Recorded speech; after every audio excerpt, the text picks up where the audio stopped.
Kingdom of the Planet of the Apes, directed by Wes Ball. This is a reboot of the Planet of the Apes films, which were originally started in 1968. There were 5 films. There was another film in 2001 um, by Tim Burton that didn't really go anywhere. And then they were more recently rebooted in the 2010s, originally starring Dave Franco and Frida Pinto. Those 3 films are really good and did really well financially. And so here we finally are. This is the beginning of a new trilogy, but also continuing the story. This is reportedly the fourth in what may be 9 total films. So we might get a whole lot of these in the next decade and a half or so. Anyways, the story, it takes place 300 years after the previous movie, and where we meet Noah, who's a teenage ape. He is coming of age, him and his friends. At the beginning of the movie, we find them searching for eagles' eggs to hatch and raise. They are the eagle clan. They raise birds. They are bird people. At one point, they are attacked by a more kind of advanced ape society. They ride horses. They have advanced weaponry, and their clan is enslaved and taken away. Noah is left for dead. Eventually goes on a quest to rescue his friends and family. Along the way, he meets the orangutan Raka, who's an older, wiser figure, teaches him a lot about the world that he doesn't know, as well as May, who's a human character played by Freya Allen that we've seen in a lot of the trailers. That's kind of our setup. There's a lot going on in this movie. A lot of it works. It's got some issues as well. Zach, what do you think? So I think Kingdom of the Planet of the Apes is a good movie. I do. I was a little skeptical going in. I didn't know a lot about the previous films. I hadn't seen all of them. And so I figured it was probably going to be a bit like watching James Cameron's Avatar, right? Like lots of CGI, like you kind of just get transported to a different world. And one thing that I didn't expect was just how effectively like the setting is used of a post-apocalyptic world, right? Like lots of giant overgrown like cellular towers and buildings, like things that offer verticality for apes to like move through and use as an exciting setting with action and visuals and tension, but also like are reflective of a time gone by, like of a world that used to be here. And I think in that way, like Kingdom of the Planet of the Apes does a really good job of setting up this idea of a new kingdom, a new something to come, built on the back of this character Caesar, played by Andy Serkis in the previous films. I like the characters that are here. I like what's happening. It's just a little too long. I'm gonna be honest. And I feel like there's a lot of people that watch our reviews very briefly at the top and then see something they disagree with and then just go hit the comments and tell us that we were wrong. And that's probably where people are going to be like, what do you mean it was too long? I had a great time. Me too. I had a great time. But also it's like 2.5 hours, dude. It's a lot. And like, that's a lot of time to cover what might be a bit too thin here. Like I like these characters. I like the performances in them. I was actually really interested in where they took me. But boy, it feels like they have so much to cover, and with the idea of more films coming, it's just a very rich world for storytelling, I guess is what I'm saying. So, Andy, where do you want to jump into this? I want to start with kind of our plot and story here. Apes together long is what I've been saying because That's good. yeah, it's a It's two and a good. half hour Yeah. movie. Um, there's a little bit too much going on. It takes like an hour to really get going. The second half is better than the first half. There's a whole lot of walking and talking and setup. There are some interesting points in that Caesar is the kind of iconic hero from the previous 3 movies, and he's been I idolized, but also co-opted into kind of a negative in a negative way by the villain Proximus Caesar, played by Kevin Durant.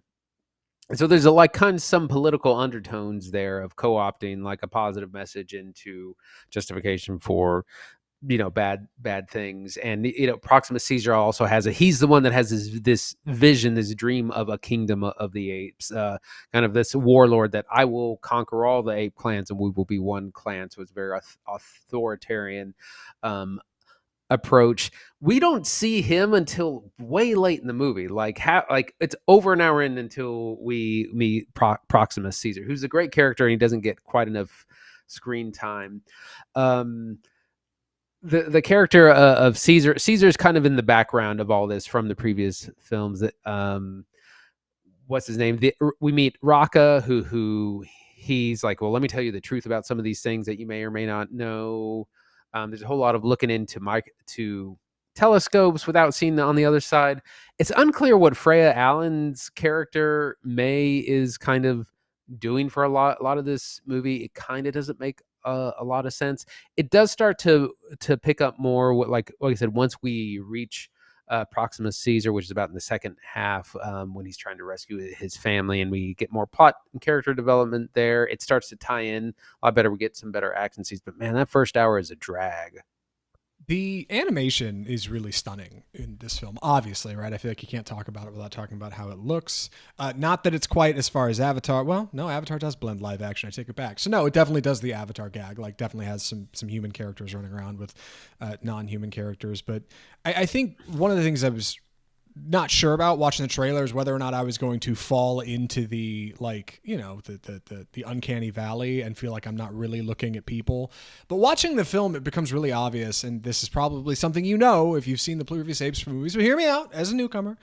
Just how much like the eyes of each of these characters draws you in. Like that's really where I think like the sweet spot is for the illusion to work. Like when you watch Noah for a long time, like you really do start to feel a bit of a connection with this character that like you understand is nearly completely animated. And I think that's where they really got it dialed in. Like his struggles with his family, like how he feels concern about how his father feels about him, and how he's insecure about that, and why his father is a big leader in the clan, and how he wants to be like him, but he's weak, and the way he can't quite look at people directly in the eye. Like a lot of like eye line work is really fine here, and I didn't expect that. Like just like the setting, like I didn't expect something of that quality to come into like my animated ape movie, and I was really pleased. Like I know these previous films are scoring real high on Rotten, like they've obviously been well received. People have told me to go watch them.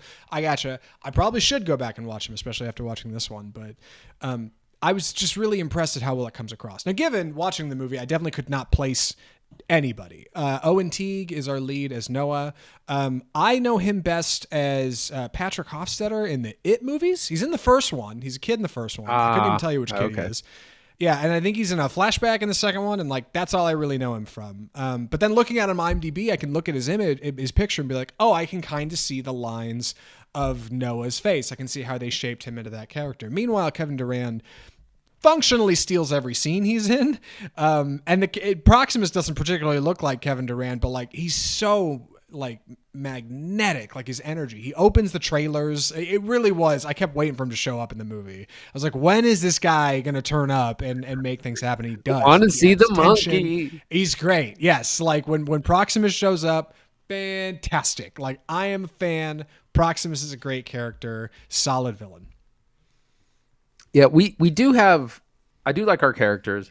Noah is great as this kind of insecure young ape who's he's not really respected by his clan just yet. Him and his friends, they're they open with this quest to go find eagle eggs and bring them back to then hatch and raise, and he's just he's a young kid. He's not quite a leader, and so we see him have a good journey, and he's played excellently by Owen Teague. Kevin Durand, phenomenal as Proxima Caesar, and like I said, I was just waiting to get there, and it took so long. And he gets a lot of screen time, but he could use so much more, and we could use a little bit more justification for his just what he's doing and his motivations as a character. Raka is really good as well, played by Peter Macon, the orangutan, another good character that we don't get quite enough of. So we do have strong characters. We also, Noah has a couple of friends as well that he teams up with eventually to overcome his obstacles. So we have good players. We just need a tighter script. I know I mentioned that I really liked some of the settings in this film. I can't get over how real the settings feel. And that is maybe one of the best illusions this movie pulls. Wes Ball directed previously the Maze Runner films, the young adult adaptations. I have never seen any. I think maybe I saw part of the first one. And other than that, I've never seen any of them. I don't know anything about them. But he hasn't directed a film in 6 years, which is weird because he's the guy that's directing that new Legend of Zelda movie for Nintendo, live action. He's it. Wes Ball is who that's coming from. So this movie is the best look we have at maybe what he'll be doing and kind of the worlds he'll be building and how he tells a story.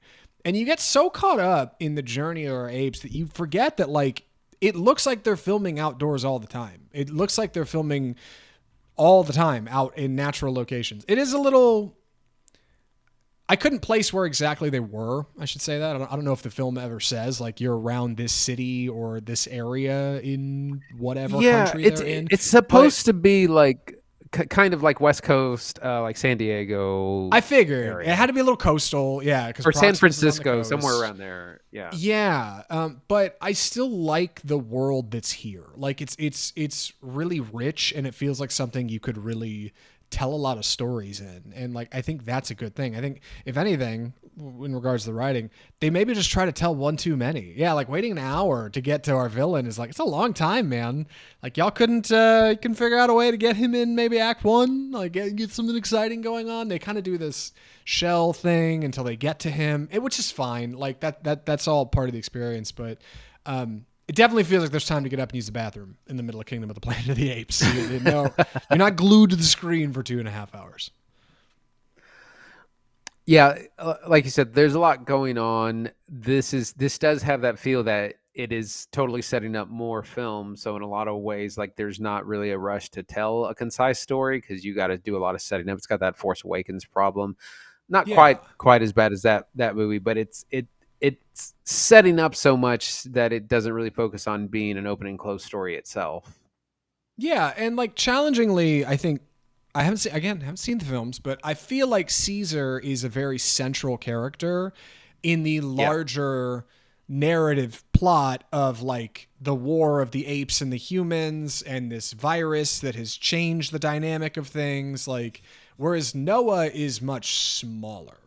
He's a much smaller part of that. And like, he doesn't really have anything to do with that because that was years ago, you know? Like, and that's a different shift, and I can't speak to how that affects the previous films, but in this one it makes it feel like there's just so much more to do, and that's exactly what the goal was, right? Like Ball's talked about this since the film has come out, since the ending's been revealed, which we're not going to spoil here, but he talks about how there's just so much more room to tell stories, and it's like, man, what a weird place to leave your first movie you're jumping back into stuff with, which is like there's just so much more. There's so much more we could do, you know? Like I don't know. I think it's got good franchise chops, but it feels like this like constant high that the series has been riding of like late 80s, early 90s on Rotten is going to start to, it's going to start, dip, it's going to have to, dip. it's going to start to dip a little, like a maybe. And that's fine. Like, that's fine. But I don't know.